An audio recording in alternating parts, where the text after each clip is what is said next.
पे बैठता था, सब होता था। खेल के जब उसे घर ले जाना होता था, बाहर जब हम आते थे तो लंबी लंबी बस की लाइनें होती थी, रिक्शा मिलती नहीं थी, बस की लाइनों में खड़ा रहना पड़ता था आधा घंटा 1 घंटा। आई एम श्योर आज भी बहुत सारे यहाँ कुछ लोग होंगे जो इस तरह आज भी मे भी बस की लाइन में खड़े रहते हैं, हम भी खड़े रहते थे। पूरा मुझे तब लगता था कि किसी और के बच्चे हमारी ही तरह खेल के बाहर निकले होते थे, पर उनके पेरेंट्स की जुब्ब से गाड़ी आती थी, वो उसमें बैठते थे और निकल जाते थे, और हम क्या करते थे, वेट करते थे उस पर।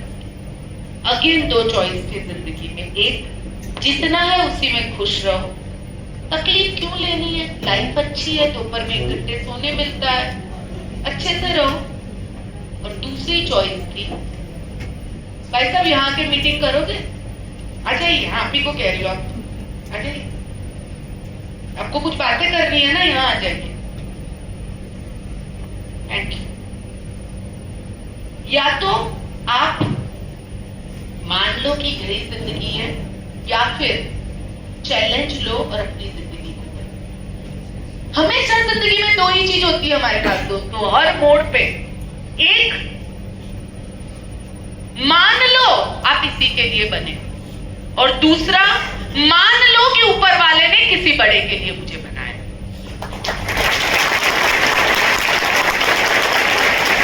ये 2 से तीसरी चीज नहीं होती है जिंदगी में। और मैंने यहाँ पे यही टाइम पे मैंने जॉब ढूंढना शुरू किया, और जॉब ढूंढने जब गई तो 2000 से ज्यादा की नौकरी देने के लिए कोई तैयार नहीं था। कहते थे कि भाई तुम पढ़ी लिखी नहीं हो, ज्यादा कुछ आता नहीं है, ना हिंदी आती है, ना गुजराती इंग्लिश आती है, ना कंप्यूटर आता है, तो पहचान से आए हो, चलो 2000 की नौकरी मिली, दे देते हैं पार्ट टाइम। मेरी हैसियत क्या थी, 2000 रुपए की नौकरी कमाने की हैसियत थी, क्योंकि पढ़ी थी एसवाई को गुजराती मीडियम में, ज्यादा पढ़ी भी नहीं थी। और क्या कर सकती थी मैं, कुछ तो करना था दोस्तों। तो तब मेरे घर पे मेरी एक कजिन आई, उसने एक लिपस्टिक का शेड लगाया था, और मुझे वो शेड बहुत अच्छा लगा। मैंने कहा निशा ये शेड बहुत अच्छा है, लिपस्टिक कहाँ से खरीदी? तो मुझे कहती है कि भाभी ये ना लिपस्टिक दुकान में नहीं मिलेगी, ये मेरी एक फ्रेंड आई थी और उसने मुझे कुछ प्रोडक्ट दिखाए और उसमें से मुझे ये शेड अच्छा लगा और मैंने लिया। मैंने कहा दुकान में नहीं मिलती है, ऐसी क्या कौन सी चीज होती है?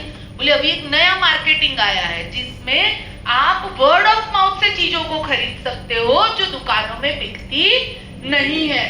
और वहां पे मुझे पहली बार लाइफ में समझ में आया कि ऐसा कुछ होता है, और मैंने कहा मुझे भी इस बिजनेस को करना है, क्या मैं कर सकती हूँ? उसने कहा मालूम नहीं, आप उन्हीं को फोन कर लो क्योंकि मैं तो बिजनेस में जुड़ी नहीं हूँ। तब उसने पहली बार ओरिफ्लेम के बारे में मुझे बताया और मैंने वहां पे ज्वाइन जरूर किया, बट मैं प्रोडक्ट बेचती थी, मुझे और कुछ आता नहीं था। आराम से 8-10 लोगों को इकट्ठा करती थी और 20-25 हजार के प्रोडक्ट बेच देती थी। मुझे कुछ नहीं आता था, सिंपल एक काम करती थी, जैसे जो भी एक लेडी है उससे बुलाती थी और एक स्क्रब हुआ करता था हमारा, तो मैं स्क्रब लेती थी उन्हें और कहती थी इससे जरा अपना मुंह धो के आ जाओ। जब वो धो के बाहर आती थी, बाकी 9 को कहती थी देखो इसका फेस कितना अच्छा हो गया, और बाकी 10 भी मुझे ऑर्डर दे देते थे।